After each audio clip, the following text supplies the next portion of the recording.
메시지 성경 로마서 15장의 핵심 내용을 나눠보겠습니다. 이 장에서는 먼저 강한 사람이 약한 사람의 짐을 함께 지며 서로를 배려하라는 메시지가 중심에 있습니다. 모든 행동은 자기 만족이 아닌 이웃을 위해 이루어져야 한다고 강조하는데요. 특히 하나님이 주시는 인내와 격려를 통해 같은 마음과 목소리로 하나님께 영광을 돌리라고 말합니다. 바울은 유대인과 이방인 모두가 하나님 앞에서 한 몸이 될 것을 강조하며 이방인을 구원하기 위한 예수님의 사역이 하나님의 계획임을 밝힙니다. 마지막으로 바울은 로마 교회의 서로를 위해 기도하며 사명을 함께 이루길 요청합니다. 이 장을 통해 우리는 공동체 안에서의 사랑과 협력 그리고 하나님께 영광을 돌리는 삶의 중요성을 다시 깊이 생각해 볼 수 있습니다. 메시지 성경 로마서 15장 말씀으로 들어갑니다.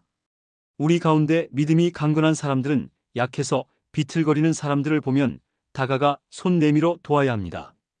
그저 자기 편한 대로만 살아서는 안 됩니다. 힘은 섬기라고 있는 것이지 지위를 즐기라고 있는 것이 아닙니다. 우리는 늘 어떻게 하면 도움을 줄 수 있을까? 물으며 주변 사람들의 유익을 도모할 필요가 있습니다. 예수께서 하신 일이 바로 이것입니다. 그분은 사람들의 어려움을 외면한 채 자기 편한 길을 가지 않으셨습니다. 그분은 그들의 어려움 속으로 직접 뛰어드셔서 그들을 건져주셨습니다. 성경은 이를 내가 어려움에 처한 사람들의 어려움을 짊어졌다는 말로 표현하고 있습니다. 비록 오래전에 쓰여진 말씀이지만 여러분은 그 말씀이 다름 아닌 우리를 위해 쓰여진 말씀임을 확신할 수 있습니다. 하나님은 성경이 보여주는 하나님의 성품 한결같고 변치 않는 부르심과 따뜻하고 인격적인 권면, 이 또한 우리의 성품이 되기를 원하십니다. 우리가 늘 그분이 하시는 일에 깨어있는 사람이 되기를 바라십니다. 믿어오시고 한결같으시며 따뜻하고 인격적이신 하나님께서 여러분 안에 성숙을 길러주셔서 예수께서 우리 모두와 그러하시듯 여러분도 서로 사이좋게 지내기를 바랍니다. 그럴 때 우리는 합창대가 될 것입니다. 우리 소리뿐 아니라 우리 삶이 다 함께 어우러져서 우리 주 예수의 하나님이시자 아버지이신 분께 우렁찬 찬송을 부르게 될 것입니다. 그러므로 여러분은 하나님의 영광을 위해 서로를 두 팔 벌려 받아들이십시오. 예수께서 그렇게 하셨습니다. 이제 여러분이 그렇게 할 차례입니다. 하나님의 목적에 늘 충실하셨던 예수께서 먼저 유대인들에게 특별히 다가가셔서 그들의 조상이 받은 옛 약속들을 실현시키셨습니다. 그 결과로 이방인들이 자비를 경험하고 하나님께 감사드릴 수 있게 되었습니다. 우리에게 실현될 성경의 그 모든 말씀을 한번 생각해 보십시오. 그때 나는 이방인들과 더불어 찬송 부르리라. 주님의 이름을 향해 노래하리라.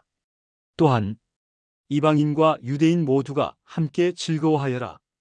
또한 모든 나라 사람들아 하나님을 찬양하여라. 모든 피부색, 모든 인종의 사람들아 마음껏 찬양을 올려라. 이사야도 말했습니다. 우리 조상 이새의 뿌리가 땅을 뚫고 나와 나무만큼 크게 자란다. 어디서나 누구나 보고 소망을 품을 수 있을 만큼 커다란 나무로 자란다. 생생한 소망을 주신 하나님께서 여러분을 기쁨으로 가득 채우시기를, 평화 가득하게 하시기를, 그리하여 여러분의 믿음의 삶이 생명 주시는 성령의 힘으로 가득해져서 소망이 차고 넘치기를. 개인적으로 말하면 나는 여러분과 여러분이 하는 일에 대해 대단히 만족하고 있습니다. 내가 보는 바로는 여러분은 의욕도 넘치고 훈련도 잘 받았으며 서로에게 안내와 조언을 해주는 일에 있어서도 무척 유능합니다. 그러니 사랑하는 친구 여러분, 다소 거친 내 말을 비판으로 받아들이지는 말아주십시오. 이는 비판이 아닙니다. 나는 다만 하나님께서 내게 주신 이 특별한 과제를 수행하는 데 여러분의 도움이 얼마나 절실한지 강조하는 것일 뿐입니다. 하나님의 성령으로 온전해지고 거룩해진 이방인들로 하여금 하나님께서 받으실 만한 제물이 되도록 그들의 영적 필요를 채우는 것이 나의 제사장적 복음 사역입니다. 지금까지 된 일과 또 지금껏 지켜본 바를 돌이켜볼 때 고백컨대 내 마음은 무척 흡족합니다. 아니, 예수 안에서 실로 자긍심을 느낀다고 말할 수 있습니다. 물론 오직 예수 안에서 느끼는 자긍심이지만 말입니다. 나는 내가 겪은 사소한 모험담을 이야기하는 데는 관심이 없습니다. 다만 내 안에 계신 그리스도께서 그 놀랍도록 힘있고 삶을 변화시키는 말씀과 역사를 통해 어떻게 이방인들로부터 믿음의 응답을 불러일으키셨는지를 전하고 싶을 뿐입니다. 나는 예루살렘에서부터 시작해 멀리 그리스, 북서 지방에 이르기까지 두루 다니며 예수에 대한 메시지를 전해왔습니다. 이는 전적으로 개척의 일이었습니다. 나는 아직 예수를 알거나 예배해 본 적 없는 곳으로만 그 메시지를 들고 갔습니다. 내가 따르려고 한 성경 본문은 이것이었습니다. 그분에 대해 들어보지 못한 사람들, 그들이 그분을 보게 될 것이다. 그분에 대해 들어본 적 없는 사람들, 그들이 그 메시지를 받을 것이다. 바로 이런 이유로 내가 여러분을 마침내 방문하기까지 그렇게 오랜 시간이 걸렸던 것입니다. 그러나 이제는 그런 지역에서 해야 할 개척의 일이 더 이상 없고 또 여러 해에 걸쳐 여러분을 만나보기를 고대해 왔으므로 이제 나는 구체적인 방문 계획을 세우고 있습니다. 나는 스페인으로 가는 길인데 도중에 여러분에게 들러서 즐거운 시간을 갖고 또 여러분이 베풀어주는 하나님의 복을 가지고 다시 길에 오르게 되기를 기대하고 있습니다. 나는 그 전에 먼저 예루살렘으로 가서 거기서 예수를 따르는 사람들에게 구제 헌금을 전달할 것입니다. 북쪽으로는 마케도니아로부터 남쪽으로는 아가야에 이르기까지 모든 지역의 그리스 사람들이 예루살렘의 가난한 신자들을 돕기 위해 마음을 모아 헌금했습니다. 그들은 기쁜 마음으로 이 일을 했는데 이는 그들이 마땅히 해야 하는 일이기도 합니다.